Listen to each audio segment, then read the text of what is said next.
오늘은 하나님의 큰일이라는 제목으로 하나님의 말씀을 함께 나누도록 하겠습니다. 예수님께서 갈릴리 건너편 거라사인의 땅에 이르렀다라고 오늘 본문을 시작합니다. 거라사 지역은요, 갈릴리 호수 동쪽의 10개의 도시를 데가볼리라고 불렀거든요. 데카폴리스라는 뜻이죠. 10개의 마을이라는 뜻입니다. 그 이름도 헬라어로 지을 만큼 이 지역은 로마의 영향을 아주 크게 받았던 곳입니다. 유대인들이 쉽게 가기 어려울 만큼 이미 로마화 되어버린 그런 도시라고 할 수 있습니다. 이곳의 특징은 로마인의 군부대가 거주하였던 그런 곳이기도 하고요. 그리고 돼지떼를 길렀던 것에서 보면 알 수 있듯이 유대인들의 문화라기보다는 로마인들의 문화가 잡혀 있었던 그런 장소라고 할 수 있겠습니다. 예수님께서 육지에 내리셨다. 그러니 이제 배를 타고 오신 거죠. 그때 귀신 들린 자 한 명을 만나게 됩니다. 옷도 입지 않고 집에 거하지도 않고 죽은 사람들 사이에, 다시 말해 무덤 사이에 거하는 사람이었습니다. 그는 예수님이 지극히 높으신 하나님의 아들이시라고 말을 합니다.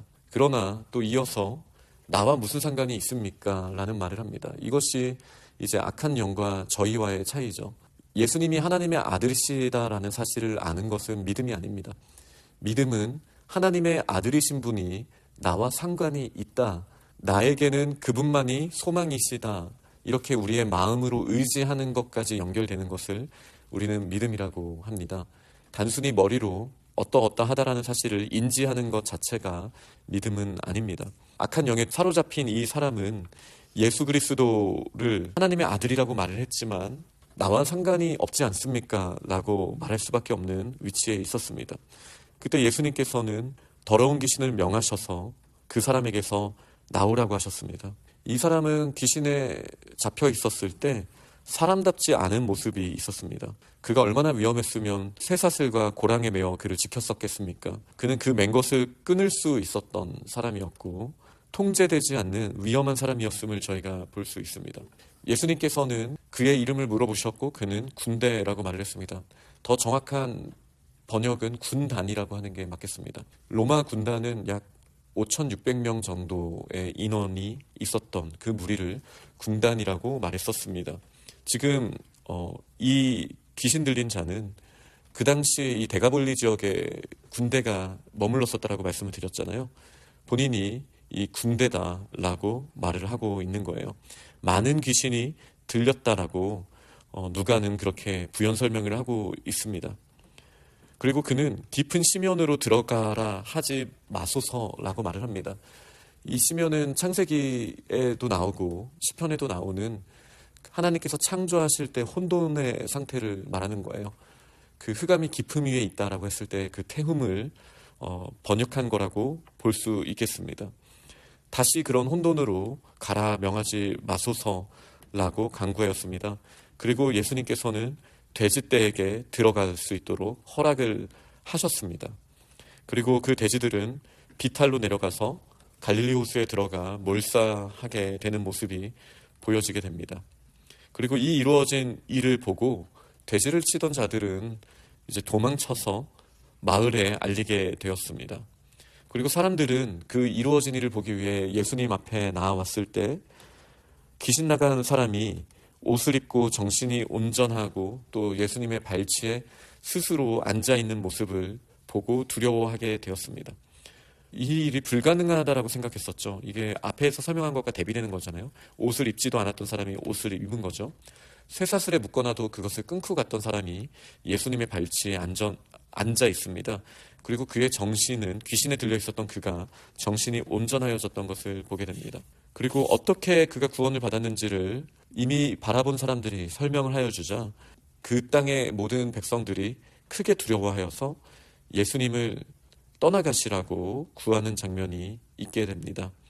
그리고 그 귀신 들린 자가 예수님과 함께 하기를 원했었지만 예수님은 그를 보내셔서 집으로 돌아가서 하나님이 너에게 어떻게 큰 일을 베푸셨는지를 말하라 라고 사명을 주셨고 또 그는 예수님께서 어떤 큰 일을 행하셨는지를 성내에 전파하는 모습으로 오늘 본문은 마무리되게 됩니다. 이 본문은 사실 공간복음에 다 나오는 내용입니다. 그리고 공통점이 있습니다. 어떤 공통점이냐면요. 바로 직전에 예수님께서 풍랑을 잔잔하게 만드셨던 그 사건의 모든 공간복음의 내용은 이 내용이 이어지고 있다라는 그런 특징을 가지고 있습니다. 그리고 제자들은 이런 고백을 하죠. 이가 누구이길래 바다도 잠잠하게 하는가? 그리고 놀랍게도 풍랑과 대비될 수 있는 이 귀신이, 악한 영이 당신은 살아계신 하나님의 아들입니다 라는 고백으로 연결되는 그런 연결고리가 있습니다. 사람들은 아직 예수님이 누구신지 모르지만 바다도 귀신도 그분이 어떤 분인지를 알고 그분의 권세 앞에 굴복하는 모습이 있습니다. 저희들은 예수님을 어떤 분이라고 고백하고 있습니까? 저희들의 인생 가운데 때로는 풍랑처럼 외부에서 우리를 위협하는 어려움이 올 수 있죠. 그리고 바로 이어지는 장면에서 우리의 내면에서 마치 귀신 들린 자처럼 우리의 마음의 풍랑이 일어날 수 있고 통제되지 않는 어려움이 우리의 내면에서부터도 얼마든지 일어날 수 있다라는 사실을 이 두 본문이 연결되었다라는 점에서 모든 공간복음에서 그렇다라는 점에서 우리에게 분명하게 보여주신다라고 저는 생각합니다. 저희의 바깥에 우리가 통제할 수 없을 거라고 생각하는 거대한 자연이 우리에게 주는 어려움도 또 그만큼이나 우리가 통제할 수 없다라고 생각하는 우리의 내면에 깊이 있는 우리를 힘들게 하는 그 어려움 또한 예수 그리스도 앞에 우리가 나아갈 때 잠잠케 하시고 그 원인을 묶어두시고 쫓아내실 수 있는 그 역사를 저희가 보게 될 줄 믿습니다. 하나님의 크신 일은 예수 그리스도 안에서 일어나게 됩니다. 오늘 본문은 그 사실을 분명하게 말하고 있습니다. 그리고 바람도 순종하고 귀신도 순종할 수밖에 없습니다. 그렇다면 저희의 영혼은 어떠합니까? 지금 풍랑 앞에 있는 저희의 영혼, 그리고 우리의 내면에서 우리를 힘들게 하는 우리의 육신의 소욕을 자꾸 이끌어내고 우리의 육신으로 두렵게 만드는 마치 귀신 들린 것처럼 세상의 온갖 정욕과 온갖 생각에 사로잡혀 있는 저희가 소망 없다라고 주변에서 말하고 저희 자신이 봤을 때에도 소망 없다라고 느껴질 때 여전히 예수님께서 말씀하시면 이 문제가 해결된다라는 사실을 저희는 믿어야 합니다. 귀신도 순종하고 바람도 순종합니다. 하물며 저희의 영혼이 어떻게 하나님의 아들의 말씀에 순종하지 않을 수 있겠습니까? 그러니 어떠한 어려움이 있고 어떠한 불안한 상황이 있다 할지라도 우리 주님 앞에서 순종할 수 있는 이제 우리의 마음이 온전하여지고 다시 옷을 입고 주님의 발치에 앉아 있다가 주님이 보내시는 곳으로 갈 수 있는 그런 믿음의 결단을 저희가 할 수 있어야겠습니다. 그러면서도 마을에도 주님께서 주시는 메시지가 있습니다. 사실 이 개인만이 귀신 들려있는 것이 아니죠. 이 데가볼리 자체가 온갖 귀신 들린 모습과 같은 거예요. 하나님이 기뻐하시지 않는 돼지떼를 길렀던 곳, 로마 군인들과 어울리며 로마의 식민지로서의 정체성을 정확하게 갖고 있었던 곳, 하나님을 예배하기보다 로마 황제를 숭배하였고 또 그 로마의 모든 문화와 종교를 받아들였던 이 곳은 사실 더러운 귀신 들린 자와 같았습니다. 이 무덤 가운데 있었다라는 사실은 부정한 모습을 보여주는 거잖아요. 이 데가볼리는 유대 정결법으로 봤을 때, 하나님이 주신 그 법으로 봤을 때 부정하고도 부정한 곳이었어요.